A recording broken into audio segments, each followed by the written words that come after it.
सर्रास direct video call करा. जळगावकर जेवढे आहेत ना त्यांनी व्हिडिओ कॉल करा. त्यांची परिस्थिती काय आधी मला ते दाखवून द्यायची त्यांना. हे जे लोक बसलेत ना आधी त्यांना आवाहन करायचंय की हे लोक स्वतःचं घरदार सोडून आले तर कशासाठी आले. हे जे आहेत आमचे गुरु आहे वडिलांप्रमाणे ते कशासाठी बसले. जरा एवढी त्यांना लाज शरम वाटली पाहिजे.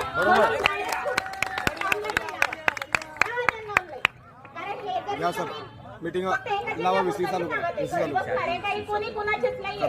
हेही कोणी कुणाचेच नाहीये. MS-19 ला विसी एवढीच संख्या आहे कशासाठी. तिसरा दिवस आहे आज. 75,000ची पाहिजे होती ते संख्या. 75,000तून किती आहे. किती संख्या आहे स्वतःच्या मनाला विचारा. आणि जे घरी ना आधी त्यांना पण सांगा की आपण कशासाठी इथे उभे राहिलो. दुसरं काही नाही होत. बोलणाऱ्यांना असं वाटतं की तो बोलून मोकळा होतो पण लागणाऱ्यांना जर लागलं ना तर इथेचा हा एवढा स्पेस आहे ना हा पूर्ण गच्च भरलेला असेल. कशासाठी बसलोय आपण. आमचे प्रॉब्लेम कधीच संपणार नाही. कोणत्याही तालुक्यातले असो कोणत्याही जिल्ह्यातले असो होणार नाही त्यांचे प्रॉब्लेम कधी सोटावून. आता हे तुमच्यावर आहे. तुम्हाला कोणत्या पद्धतीने त्यांना दणकावून सोडायचंय. कारण आपण इथे थांबतोय कशासाठी थांबलोय. कशासाठी थांबलोय आपण आपल्या रोजगारासाठी. मग आपली वैयक्तिक जबाबदारी का ही.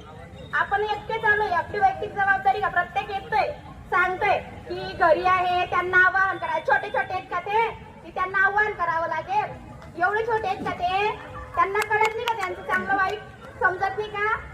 मग जळगाव जिल्हा असो का धुळा असो कोणी असो कोणताही जिल्हा असो प्रत्येकाने इथे येणं त्याची नैतिक जबाबदारी आहे स्वतःची दुसऱ्यांची नाहीये.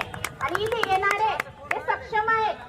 एकटी मुलगी पण येऊ शकते. आजकाल एवढं काही वाईट नाहीये जग. आम्ही व्यक्ती आलोय ना तुम्ही एकटे का नाही येऊ शकत.